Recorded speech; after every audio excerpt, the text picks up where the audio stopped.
No. The Talking with Robert podcast. Today we're going to be talking with my cousin, Devin Kearns, a business owner of DK Outbound, and has his hands on the pulse of the new technologies coming out in the next 5 years. Devin Kearns. Robert, good to be here. Let's do it. All right. All right. To start this off, I just want to start from like the beginning. How did DK Outbound come about? So, after my whole life, I've kind of wanted to start my own thing, start my own business. And I guess when I was like young, probably around 13, was right around when like the movie The Social Network came out. Mm-hmm. And Mark Zuckerberg created Facebook, and I think myself, along with a lot of other kids and 20 somethings, just got really excited about creating $1 billion business, and the whole like Silicon Valley thing was huge, and everybody was moving out to San Francisco and building these massive companies, and they were very tech focused. And when I was 13, I was like, oh my gosh, I'm going to build $1 billion software startup, not knowing at the time that that's kind of like a lightning in the bottle situation, and I didn't have the skills to do it, and whatever. I just knew that that's what I wanted to do. You just felt like unprepared when you got into the space? Yeah. I mean, when I was doing like research and stuff, I always had like a little bit of delusion that I was going to be able to build something like that, which I think is somewhat healthy. But like as I got older, started learning more skills and getting more perspective on startups and like starting your own business and being a business owner, got into like indie hackers. Do you know what that is? No. It's basically like people who don't want to build a venture backed company, which means like investors invested in your company so you can grow huge. It's basically people who are building like little products or services that make 100 grand a year to like a couple million a year, and it's maybe a 1 to 10 person operation, and they just kind of like do it like that, where they're having a really good lifestyle, but they don't have the pressures of investors who need to get a return on their investment, or massive employees that constantly need to be employed and have benefits and don't want to get laid off, and all of those pressures that come with operating a massive enterprise. And so I started to shift my thinking of starting a business from some massive $1 billion thing to like, maybe I can start with something where I can operate it as a one-man shop, maybe bring on a couple of assistants, and have a really good lifestyle building a business like that. And so after college, I wanted to learn sales. I thought it kind of leaned naturally into skill sets that I already had. Worked at a company called Expert Institute as an SDR, was pounding the phones, cold calling every day, learning sales, became an account executive. So I actually went from pounding the phones, setting up meetings, to closing them and bringing on new clients. And then after about 2 years of that, went to go work for a startup. I was still at the time a little like, I guess, scared to like start my own thing, or just didn't feel that I was ready to do it, especially because I was paying rent in New York. It was like really daunting to like go into that to like start my own thing at the time. It just wasn't going to be feasible.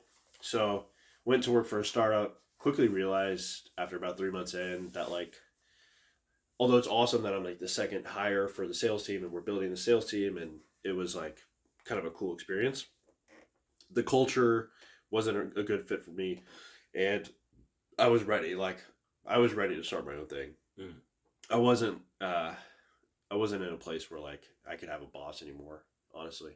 And so I thought, okay, let me start a business that is within my skill set, sales, and then I can just go and sell my services. Like I can help you book meetings for your company so you can sell.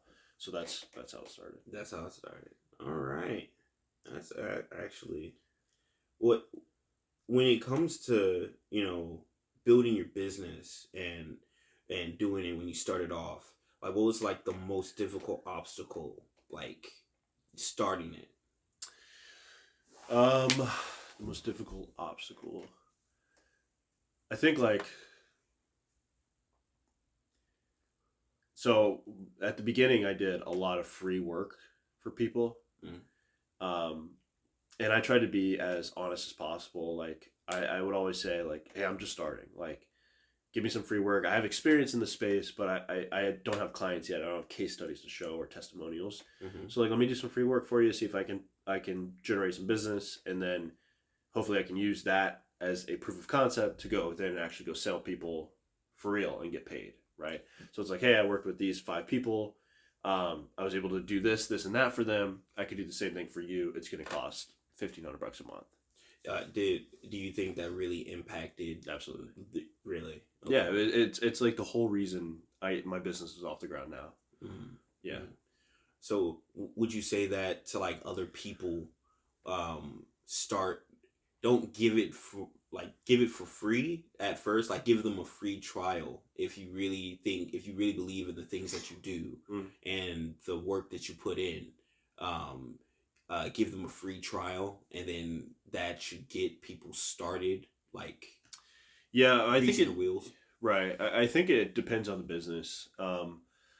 Like for mine, it was service based, and there's like a clear ROI, right? Return on investment. Like, okay, if I pay this guy $1,500 a month, I'm going to expect this many meetings. Like, it's very clear, the numbers, whether it works or not. And sales is like cool in that way, where like it's very clear.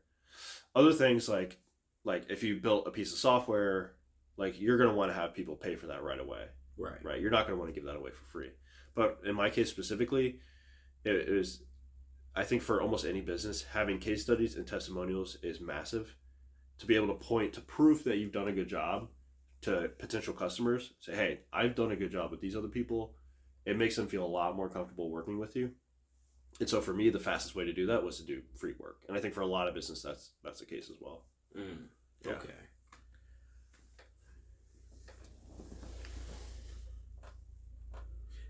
Now, going back to like starting your business, like when you could, if you could go back in time, what would be one thing you could change about it, about the process? One thing I would change. I mean, I've learned so much in just the first year that I would change everything.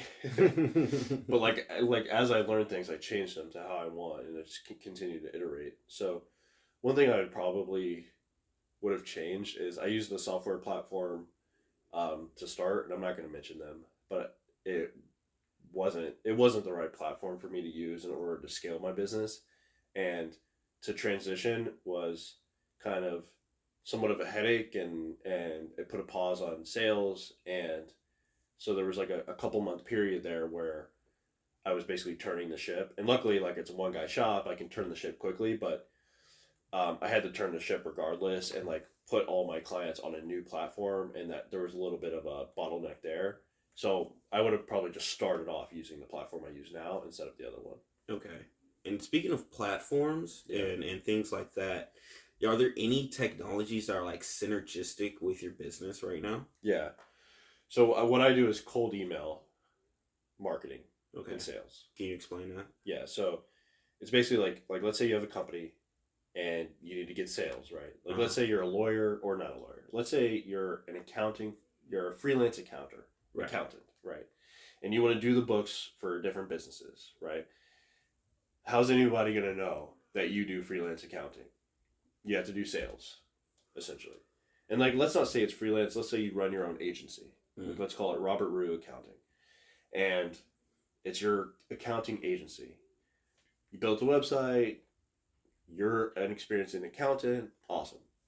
No one's going to hear about you. No one's going to know about it unless you do sales and marketing. And most of the people you reach out to are going to be people you've never met before, meaning it's like cold. They've never heard of you. You've never met them. They're cold. And so what I do is I basically email a bunch of people within your target market and tell them about your business, essentially. Okay. And try to say, hey, you want to hop on a call? And then hopefully someone says, yeah, I'm interested in hopping on a call. You hop on the call, you do a sales pitch, and then hopefully they sign a contract and they're a client from them. Okay. And what technology specifically are you using? I use Apollo.io, and there's also one out there that's called Growbots that's really good.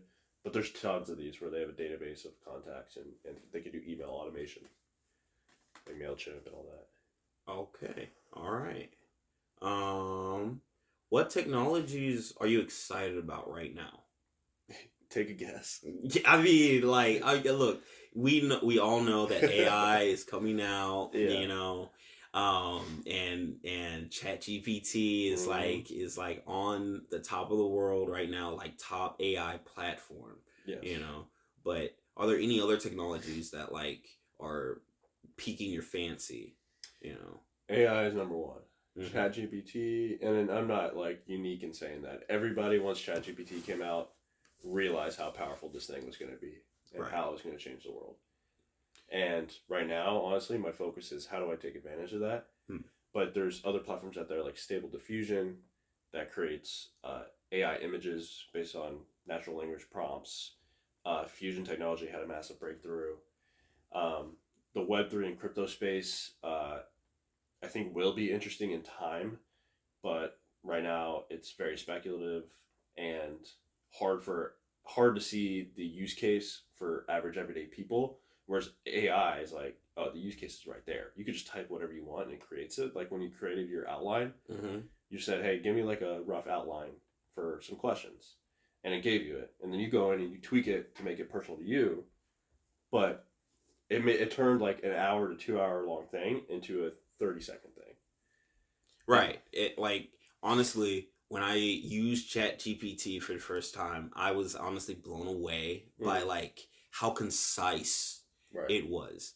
And honestly, that got me thinking. That actually blew like my imagination out the water. Like, how can we use this to improve systems that are outdated within our current society? Yeah. How can we use this to make things more streamlined in our production of goods and services to the wider world of different countries, different organizations, and things like that. I feel that with AI, sky's the limit. We do not know fully what the next 5 years have to hold for the implications of the thing. Right. Imagine this. So right now you have like humans built the AI system. Right. And right now humans are inputting prompts into the AI system. AI is like running the system, figuring out, oh, this person wants this. Like let's say you input a prompt, hey, write me an essay about Taylor Swift. Goes, it does all that, and then it boop spits out that essay. Now imagine the AI is doing the inputs. Like an AI is actually building the AI and making the AI better. And it could do it at a much faster rate than humans. Like humans took years to build this AI. And AI can probably build another AI in like 5 minutes. Like we're not there yet, but imagine we get to that point where an AI can build a powerful program that took humans years to build. It could do it in 5 minutes. And then like just the exponential effect of that, no one knows what's going to happen. That's honestly a little bit scary. Yeah. I'm not gonna lie. That's a little bit scary. I mean, if you think about it, like that's kind of like a singularity effect, Exactly. Ray Kurzweil. Right. And I would say that whether we like it or not, it's gonna happen. Like this technology is already coming out. There's already hundreds of companies that are. There's no stopping it. There's no stopping this. Right. My thing is, when is enough gonna be enough for the things that we build? Like when is it gonna be enough for enough innovation to where we can just be hands off? I think that bare minimum, we need to figure out how to get everyone in the world fed daily. Everyone in the world sheltered. Everyone have access to elite medical care, elite education. Bare minimum. And then whatever we build on top of that will be amazing. But AI can help us solve those problems. Bare minimum. Okay. All right. Well, thank you for your time, Mr. Kearns. I appreciate you, okay? Yes, sir. And to all my listeners, thank you all for listening. If you find the podcast innovative or entertaining, please feel free to subscribe. Leave a comment if you have any thoughts or opinions. And with that, we are out.